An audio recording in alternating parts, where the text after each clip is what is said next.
Hello guys, நான் தான் உங்க காட்டில் விஜிட்ட பேசுறேன். இந்த வீடியோவில் பார்த்தீங்கன்னா த லெஜெண்டரி ஹீரோ மனோவோட எபிசோட் நம்பர் 13 தான் பார்க்க போகிறோம். வீடியோக்குள்ள போறதுக்கு முன்னாடி இந்த வீடியோக்கு லைக் போடாங்க, லைக் போட்டு பாருங்க. அப்பதான் தான் பார்த்தீங்கன்னா இந்த வீடியோ நிறைய பேருக்கு ரெக்கமெண்ட் ஆகும். எனக்கும் அடுத்த வீடியோ போறதுக்கு ஒரு மோட்டிவேஷனா இருக்கும். அதே மாதிரி இந்த வீடியோட ஃபர்ஸ்ட் வீடியோ பார்க்காதவங்க லிங்க் எல்லாமே டிஸ்கிரிப்ஷன்ல இருக்கு, மறக்காம போய் செக் பண்ணி பாருங்க. சரி, ஓகே கைஸ், வாங்க வீடியோக்குள்ள போலாம். சாப்டர் ஸ்டார்டிங்ல ப்ரொஃபசர் இந்த தீவோட நேம் தான் சமன்ஸ். இந்த தீவு உங்களுக்கான சமன்ஸ் சஜஸ்ட் பண்ணும். இங்க நீங்க எதை வேணாலும் சமன் பண்ணிக்கலாம், எப்படி வேணாலும் சமன் பண்ணிக்கலாம். ஒரு சமனுக்கு சமன் தான் ரொம்ப முக்கியமான வெப்பன். இப்ப இங்க நடக்க போற அந்த டெஸ்ட் ரொம்ப சிம்பிளானதான். ஜஸ்ட் உங்களோட டைமிங் எபிலிட்டி தான் நாங்க செக் பண்ண போறோம். அதனால நீங்க ஃபாரஸ்ட்குள்ள போயிட்டு ஏதாச்சும் ஒரு அனிமலை டைம் பண்ணி இங்க கூட்டு வரணும். டைம் பண்ணா மட்டும் படுத்தது, அது கூட கான்ட்ராக்டும் போட தெரிஞ்சுக்கணும். சோ நீங்க போயிட்டு அதை டைம் பண்ணுங்க. அது மட்டும் இல்லாம நீங்க எந்தெந்த அனிமல்லாம் இங்க பாத்தீங்கன்னா டைம் பண்றீங்களோ அது எல்லாமே உங்களுக்கு தான் சொந்தம் அப்படின்னு சொல்ல. அப்ப மத்த ஸ்டூடெண்ட்ஸ் பாத்தீங்கன்னா ஓன்னு கத்திட்டு லூமின் அகாடமி இது கூட பண்ணலன்னா எப்படி அப்படின்னு சொல்லிட்டு மத்த ஸ்டூடெண்ட்ஸும் சொல்லியிருப்பாங்க. அதுக்கப்புறம் அவங்களும் பாத்தீங்கன்னா காட்டுக்குள்ள ஓடி இருப்பாங்க. அப்ப ஹீரோ மட்டும் அங்கேயே நின்றுப்பான். அப்ப முன்னாடி பார்த்த எலிசா அப்படிங்கிற பொண்ணு வந்துட்டு, ஓ ஃப்ரெஷ்மேன் ரெப்ரஸன்டேட்டிவா அப்படின்னு சொல்லி கூப்பிட்டு, ஹீரோ பாத்தீங்கன்னா யார் அது அப்படின்னு சொல்லிட்டு அவனும் திரும்பி பார்த்திருப்பான். திரும்பி பார்த்ததுக்கு அப்புறம் இங்க பாத்தீங்கன்னா அந்த பொண்ணு வந்திருப்பா. அவளும் பாத்தீங்கன்னா, நீ டுரானை தோக்கடிச்ச அந்த ரூமர் எல்லாருக்குமே ஸ்ப்ரெட் ஆகிட்டு இருக்கு, நானுமே அதை கேள்விப்பட்டேன். சோ நீங்க சமணர் கிளாஸ்ல வந்துட்டு நீங்க எங்கேயும் நல்லா பர்ஃபார்ம் பண்ணணும் அப்படின்னு வந்திருக்கீங்களா? நான் நீங்க பர்ஃபார்ம் பண்றதை பார்க்க ரொம்ப ஆவலா இருக்கேன் அப்படின்னு சொல்ல. இதை வந்து வால்டனும் சாவும் பார்த்துருப்பாங்க. பார்த்துட்டு நான் என்னோட பெஸ்ட்டை கொடுக்க போறேன்னு சொல்லிட்டு அவங்க போகும்போது, அப்ப நம்ம ஹீரோவும் சில்லறல பொங்கடி அப்படிங்கிற மாதிரி, நீ போய் உன்னோட வேலையை பாரு, நான் போய் என்னோட வேலையை பாக்குறேன் அப்படின்னு சொல்லிட்டு அவனும் கிளம்பி போக, இதை பார்த்த எலிசாவும் பாத்தீங்கன்னா காண்டாகிருப்பா. ப்ரொஃபசர் இவராவும் நம்ம ஹீரோ பார்த்துட்டு, இவன் தான் ஃபர்ஸ்ட் இயரோட டேலண்ட் இம்ப்ரூவ் பண்றதுக்கான ஒரு கீயா இருக்க போறான் அப்படின்னு சொல்லிட்டு அவங்க பார்த்துட்டு இருக்கும்போது, அப்ப இன்னொரு பக்கம் காட்டுறாங்க. அங்க பார்த்தா ஒருத்தன் மான டைம் பண்ணிருப்பான், இன்னொருத்தன் பாத்தீங்கன்னா கீரியா டைம் பண்ணிருப்பான். அதுக்கப்புறம் ஹீரோவும் எதையும் கண்டுக்கிடாம அங்க இருந்து பாத்தீங்கன்னா நடந்து போயிட்டு இருப்பான். அதை பார்த்த மத்த ஸ்டூடெண்ட்ஸும், இவன் ஸ்டூடெண்ட் ரெப்ரஸன்டேட்டிவ் தானே, இவன் ஏன் டீப் ஃபாரஸ்ட்குள்ள போறான் அப்படின்னு சொல்லிட்டு அவங்களும் பார்க்கும்போது, அவ கூட இருந்தவனும் விட்றா, அவன் போட்டுண்டா, அவனை பத்தி நீ எதுவும் சொல்லாத, அவன் நீ வேணா பாரு, அவன் டைமிங் அப்புறம் சமனிங் எக்ஸாம்ல ஃபெயில் ஆயிட்டு 0 மார்க் எடுக்க தான் போறான். அது மட்டும் இல்லாம அவன் இதுல ஃபெயில் ஆயிட்டு திரும்ப நைட் கிளாஸ்க்கு தான் ரிட்டர்ன் ஆக போறான். சமனிங்கிறது என்ன ஈஸியான விஷயம் நினைச்சிட்டானா அப்படிங்கிற மாதிரி அவனும் சொல்ல. அப்ப ஹீரோவை பார்க்கணுமே, அவனும் பாத்தீங்கன்னா முன்னாடி எடுத்த அந்த ஃபெதர்ஸ் இருக்கு பாத்தீங்களா, அதை வெளியே எடுத்திருப்பான். வெளியே எடுத்துட்டு அவன் பாத்தீங்கன்னா அவனோட ஃபீனிக்ஸ் அராவா அது மேல பீஸ் பண்றான். அப்ப அதுமே பாத்தீங்கன்னா எரிஞ்சு லைட் மாதிரி க்ளோ ஆகுது.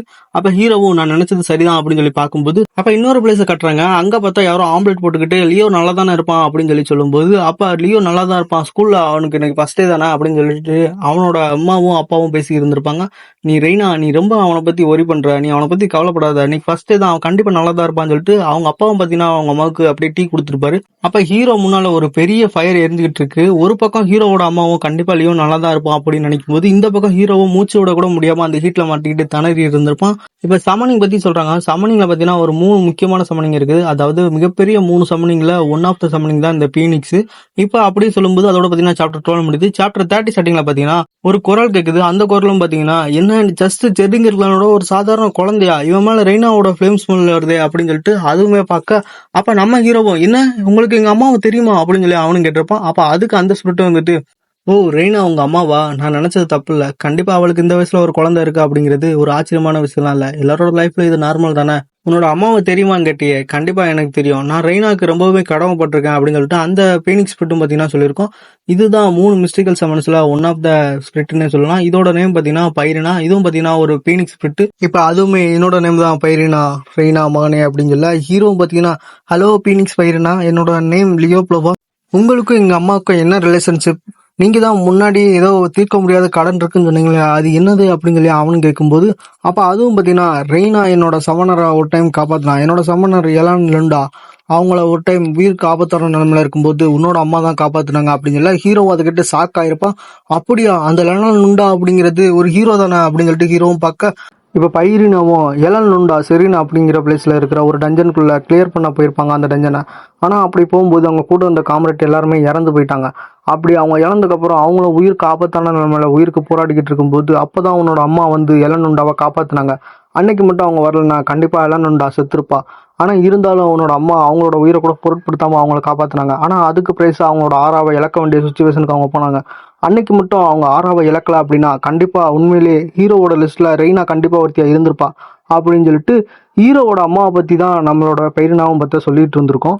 ஹீரோவும் இதை கேட்டு அவங்க அம்மாவை பத்தி ஃபீல் பண்ணியிருப்பான். அதுக்கப்புறம் பைரனா கிட்டையும் என்னோட அம்மா இதை பத்தி சொல்லியிருக்காங்க, அதோட அவங்க என்னைக்குமே இதை நினைச்சு ஃபீல் பண்ணதில்லை அப்படின்னு சொல்லி அவங்க சொல்லியிருக்காங்க அப்படின்னு சொல்ல, இதை கேட்ட பைரனாவும் அப்படின்னு தெரிஞ்சுக்கிட்டு, ஆமா அவ அந்த மாதிரியான ஒரு நைட் தான் அப்படின்னு சொல்ல. ஹீரோவும் பார்த்தீங்கன்னா, ஆனா எதுக்கு லூமினா அகாடமிக்குள்ள நீங்க இருக்கீங்க பைரனா அப்படின்னு சொல்லி அவனும் கேட்க, அதுக்கு அதுவும் பார்த்தீங்கன்னா, என்னால இதை பத்தி எல்லாம் அவங்ககிட்ட எல்லாத்தையும் சொல்ல முடியாது, பட் சரி இருந்தாலும் நீ ஒரு நைட் தானே, நீ எதுக்காக இந்த தீவுல நீ சுத்திட்டு இருக்குது அப்படின்னு சொல்லி கேட்கும்போது ஹீரோவும் நான் சமனிங் கிளாஸ்ல இருக்கேன் அப்படின்னு சொல்ல ஐரினாவும் சிரிச்சுட்டு ஹவு ஃபன்னி, இதுதான் விதி போல லியோப்ளோவா. ஹீரோவோட சோலையும் அதுக்கப்புறம் அது பார்த்துருக்கோம். பார்த்துட்டு ஃபைனலாக நான் உங்கள் அம்மா எனக்கு செஞ்ச உதவிக்காக நான் அதுக்கு கைமாறு செய்யறதுக்கான நேரமும் வந்துருச்சு. எனக்கு இந்த வாய்ப்பு கொடுத்ததுக்கு ரொம்ப நன்றி. இப்போதான் எனக்கு நிம்மதியாக இருக்குது அப்படின்னு சொல்லிட்டு அது பார்த்தீங்கன்னா அவனோட கையை நீட்ட சொல்லியிருக்கோம். அவனும் பார்த்தீங்கன்னா கையை நீட்டிருப்பான். அப்போ அவன் கையில் பார்த்தீங்கன்னா ஒரு ஃபயர் மாதிரி வருது. அப்போ அதுவும் பார்த்தீங்கன்னா முட்டையாக ஃபார்ம் ஆகுது.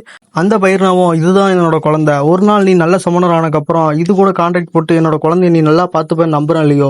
நான் இது இப்படி நடக்கும்னு சொல்லிட்டு எதிர்பார்க்கவே இல்லை, ஆனால் இருந்தாலும் எனக்கு தேவையான ஒன்று கிடைச்சிருச்சு அப்படிங்கிற மாதிரி பையனாவும் சொல்லி முடிக்க ஹீரோவும் இப்போ நான் இது கூட கான்ட்ராக்ட் போடலாமா அப்படின்னு சொல்லி கேட்க ஹீரோ கேட்டிருப்பான். இதை கேட்ட அந்த பையனா பார்த்தீங்கன்னா என்ன அப்படின்னு சொல்லி ஷாக் ஆயிட்டு இல்லை லியோ வேண்டாம், இது அதுக்கான நேரம் கிடையாது, நீ இது கூட கான்ட்ராக்ட் போட்டோம்னா உன்னோட உயிருக்கு ஆபத்தாக போது, நீ ரிஸ்க் எடுக்காத அப்படின்னு சொல்ல வரும்போது ஹீரோவும் பார்த்தீங்கன்னா அதெல்லாம் காதலே வாங்காம அவனும் பார்த்தீங்கன்னா அந்த முட்டைகளை அவனோட ஃபீனிக்ஸ் சார் ஃபீஸ் பண்ணியிருப்பான்.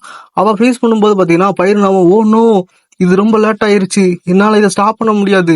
லியோ ஒரு சைல்டு தான், ஆனால் இருந்தாலும் அவன் இந்த அளவுக்கு சேலஞ்ச் எடுத்து பண்ணும்போது இம்பாசிபிளா இருக்கும். ஆனால் இருந்தாலும் இவனோட விடாமுயற்சியை பார்க்கும்போது அவனோட அம்மா ரெய்னாவை பார்க்குற மாதிரி இருக்கு.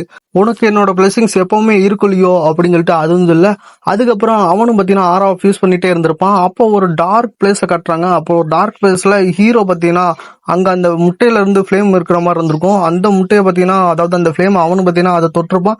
அப்போ ஹீரோவை சுற்றி ஒரு பெரிய ஃப்ளேம் மாதிரி அப்படியே ஃபயர் ஆக ஆரம்பிக்குது. ஹீரோவும் பார்த்தீங்கன்னா இந்த அளவுக்கு ஹீட் என்னால் தாங்க முடியல, என்னால் மூச்சு விட முடியல, எனக்கு இது ரொம்ப கஷ்டமா இருக்கு, இதுதான் உண்மையான ஃபீனிக்ஸ் ஆரோட ஃப்ளேமா, இவ்வளோ சக்தி வாய்ந்த ஃபயர் ஆயுது, ஒரு உண்மையான ஃபீனிக்ஸ் ஃப்ளேமை நான் அடைஞ்சாகணும் அப்படின்னா அதுக்கு என்னோட பாடியை நான் சாக்ரிஃபைஸ் பண்ணி ஆகணுமா என்ன.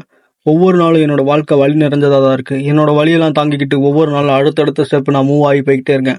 ஒரு ஃபீனிக்ஸ் தன்னையே எரிச்சுக்கிட்டு மறுபிறவி எடுக்கும்போது அது பயங்கரமான வழியை சந்திக்கும். ஆனாலும் அது மனசுல எப்பவுமே ஒரு நம்பிக்கை இருக்கும், திரும்பவும் நம்ம மலருவோம் அப்படின்னு. இப்ப நீயும் அந்த வழியை அனுபவிக்கிற அப்படிதானே. உன்னோட வழி என்னன்னு எனக்கு நல்லாவே புரியுது. நான் உன்னோட வழியை என்னோட வழியா ஏத்துக்கிறேன், நீயும் என்னோட வழியை உன்னோட வழியா ஏத்துக்கோ. நம்ம 2 பேரும் சேர்ந்து இந்த பாதையில நடந்து போவோம். நம்ம நடந்து போற பாதை உண்மையிலேயே ரொம்ப பெருசா இருக்கும் அப்படின்னு நான் நம்புறேன் அப்படின்னு ஹீரோ சொல்லும்போது ஹீரோவை சுற்றி இருந்த எல்லா ஃப்ளேமும் பார்த்தீங்கன்னா அப்படியே குறையுது. அப்போ அந்த எக்கும் பார்த்தீங்கன்னா பொரிய ஆரம்பிச்சிருக்கும். அப்போ அதுக்கப்புறம் பார்த்தீங்கன்னா அந்த ஹீரோவை சுற்றி இருந்த எல்லா ஃப்ளேமையும் பார்த்தீங்கன்னா அது தனக்குள்ளே எடுத்துக்குது. அப்போ நம்ம பயிர்னாவும் நீ அதை சக்ஸஸ் பண்ணிட்டியா அப்படின்னு கேட்க ஹீரோவும் பார்த்தீங்கன்னா நான் அதை சிறப்பாக தரமாக செஞ்சுட்டேன் அப்படின்னு சொல்ல அப்போ பயிர்னாவும் பார்த்தீங்கன்னா சந்தோஷமா நீ ஒரு உண்மையிலே ஜீனியஸ் தான் லியோப்ளோவா, இந்த உலகத்தோட ஒரு சிறந்த சமணரா நீ தான் இருக்க போற அப்படின்னு சொல்ல அப்போ அந்த முட்டையும் பார்த்தீங்கன்னா பொரியுது. அதுக்கப்புறம் பார்த்தீங்கன்னா அதை சுற்றி இருக்கிற இடமே பார்த்தீங்கன்னா அப்படியே பிரேக் ஆகிற மாதிரி இருந்திருக்கும். அப்போ பயிர்னாவும் பார்த்தீங்கன்னா கங்க்ராச்சுலேஷன் லியோப்ளோவா, நீ இதோட கான்ட்ராக்டை சக்சஸ்ஃபுல்லா போட்ட அப்படின்னு சொல்ல அதுக்கப்புறம் நம்ம பைரனாவும் நான் இதுக்கு ஃபியூரியா அப்படின்னு சொல்லிட்டு நேம் வைக்கிறேன் இந்த குழந்தைக்கு அப்படின்னு சொல்லிட்டு அந்த பீனிக்ஸை பார்த்தீங்கன்னா அதோட கையில் வச்சிருந்துருக்கோம். அப்போ அது பார்த்தீங்கன்னா ரொம்ப அழகா கியூட்டா இருந்திருக்கும். இதுவும் பார்த்தீங்கன்னா இப்போ 3 மிஸ்டிக்கல் சமன்ஸ்ல ஒன் ஆஃப் த பீனிக்ஸா மாறுது. அப்போ பைரினா தான் அந்த ஹியூமன் ஃபார்ம்ல அந்த குழந்தைய கையில வச்சுட்டு இருந்திருப்பா. அப்போ அவளும் நம்ம ஹீரோட்ட ஐயோ உன்னை நம்பிதான் அந்த குழந்தைய நான் கொடுக்குறேன், இவன் என்னோட குழந்தையா இருந்தாலும் நீ இதை நல்லா பார்த்துப்பேன் எனக்கு நம்பிக்கை இருக்கு அப்படின்னு சொல்லி அவளும் சொல்ல அப்ப நம்ம ஹீரோவும் மனசுல இது உண்மையிலே பீனிக்ஸ் ஆனா இல்ல லிட்டில் சிக்கனா, பார்க்க இவ்வளவு அழகா கியூட்டா இருக்கு அப்படின்னு ஹீரோவும் நினைக்க அப்ப அந்த பீனிக்ஸும் பாத்தீங்கன்னா கியூட்டா ரியாக்ஷன் கொடுத்துருக்கோம். அதுக்கப்புறம் நம்ம ஹீரோவும் இது ஒரு குஞ்சு தானே அதனால பார்க்க அப்படிதான் இருக்கும் அப்படின்னு சொல்லி நினைக்க அப்ப சீனை கட் பண்ணி அப்படியே பாத்தீங்கன்னா ப்ரொஃபசர் யூராவை தான் காட்டுறாங்க. அப்ப அங்க பார்த்தா ஒரு ஸ்டூடெண்டும் அவனோட சம்மனிங் ஸ்பிரிட்டை கொடுத்துருப்பான், அதாவது டீச்சரை காமிச்சிருப்பான். அப்ப டீச்சரும் அதை பார்த்துட்டு இது என்ன பனானா ஊம்பட்டா, இது பார்க்க நல்லா இருக்கு எவ்வளவு கியூட்டா இருக்கு அப்படின்னு சொல்லிட்டு அவங்க பார்த்துட்டு கேர்லோ இன்னும் எவ்வளவு டைம் இருக்கு அப்படின்னு சொல்லிட்டு அவங்க கேட்க அப்ப கார்லோவும் பாத்தீங்கன்னா 5 மினிட்ஸ் இருக்கு அப்படின்னு சொல்லி அதுக்கப்புறம் இன்னும் 4 மினிட்ஸ் இருக்குன்னு சொல்லியிருப்பான். அப்ப நம்ம டீச்சரும் யூராவும் இப்படியே பார்த்துட்டு இருப்பாங்க. திடீர்னு பாத்தீங்கன்னா ஒரு பெரிய பியர் அவங்களை அட்டாக் பண்ண வந்த மாதிரி இருக்கும். ப்ரொஃபசர் யூராவும் அதை பார்த்து சாக்ல இருக்க. அப்படியே பார்த்தீங்கன்னா இந்த எபிசோடு இங்கே முடிக்கிறாங்க. இந்த வீடியோ எப்படி இருந்துச்சு சொல்லிட்டு மறக்காம கமெண்ட் செக்ஷன்ல கமெண்ட் பண்ணுங்க. இந்த வீடியோ பிடிச்சிருந்தா அந்த வீடியோக்கு லைக் பண்ணிட்டு சேனலை யாராச்சும் புதுசாக பார்த்தா மறக்காம சப்ஸ்கிரைப் பண்ணி பெல் பட்டன் ஆல் செட் பண்ணி வச்சுக்கோங்க. அப்படின்னா தான் பார்த்தீங்கன்னா நம்ம போடுற ஒவ்வொரு மனுவும் உங்களுக்கு நோட்டிஃபிகேஷன் வரும். சரி ஓகே கைஸ், நான் உங்களை பார்த்தீங்கன்னா அடுத்த வீடியோ சந்திக்கிறேன். Tata bye bye guys. அதோட இன்ஸ்டாகிராமோட லிங்க் டிஸ்கிரிப்ஷனில் இருக்கு, ஃபாலோ பண்ணவங்க ஒரு ஃபாலோ தட்டி விட்டுப்பாங்க. சரி ஓகே கைஸ், நம்ம அடுத்த வீடியோ சந்திக்கலாம். Tata bye bye guys.